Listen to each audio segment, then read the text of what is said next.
we're kind of now just about at the turning point where people are starting to realise we're never going back to the start of 2007. The world has very fundamentally changed. And I think there's a really increasing recognition that our economic model, our political model, our social model has really failed. And I think if we're going to try and sort of sum that up in a few words, and that's a pretty difficult challenge because people often ask me why aren't we doing as well as UKIP, and it's like, one of the answers is we don't have such a simple solution. We don't say, if we pull out of Europe and stop immigration, everything will be wonderful. Because actually, and we know that's not that simple, but if we start to try and boil it down, the problems of where we are now, there's really two key factors that come together.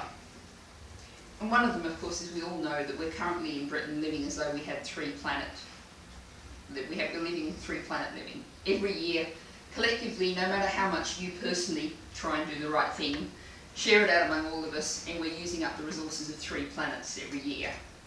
But of course, the other side of this at the same time is the fact that although we're using the resources of 3 planets, we have a world, a Britain, in which 500,000 people are dependent on food banks to survive.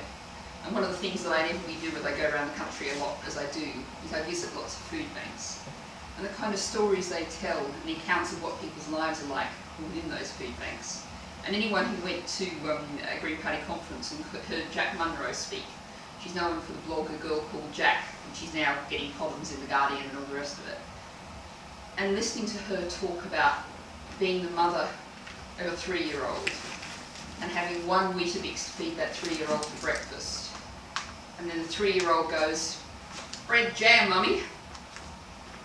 And you haven't got any bread and you haven't got any jam. And so we have 3-planet living, and yet we have people stuck in that sort of situation. And equally badly, or almost as equally badly, you look at our situation of what our employment market is doing. We have 1 in 5 workers on less than the living wage. This morning I was actually at the University of London at protests from the cleaners there. And they're absolutely wonderful and really inspiring, because these were cleaners who fought a really long, tough battle, and after a couple of years of strikes, of protests, of struggle, got the living wage.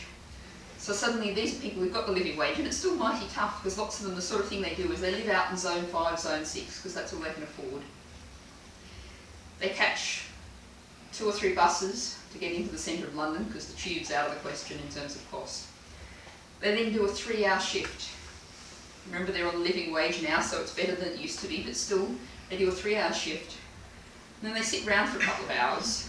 And if all of us, if we sit round for a couple of hours, probably, certainly most of us in this room, you can buy a croissant and a nice coffee and, sit in a place with Wi-Fi and fill your time in quite comfortably. But they've got to watch every penny. So, they've got to find the cheapest way to fill in 2 hours in central London. And then they've got another 3-hour shift. And then they take their 3 buses back home again. And that's what life's like for so many people in London. Does everyone know what a 0 hours contract is? What I find is when I've generally got younger audiences, everyone just goes, yeah, everyone knows what that is. Older audiences, particularly over 50s, you have to explain it, because it's very much an element of the workforce that's affecting, in general, younger people.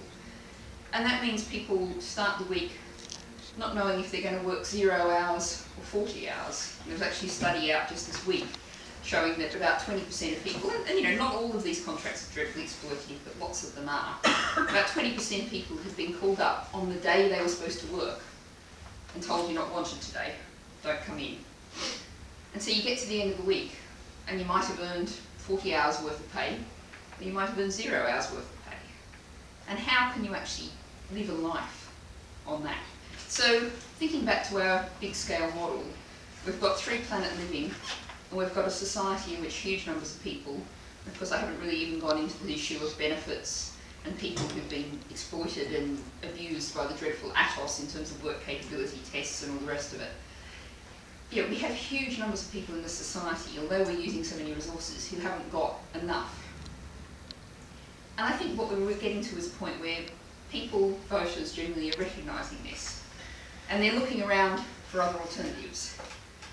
And that, of course, is what we, in short, offer.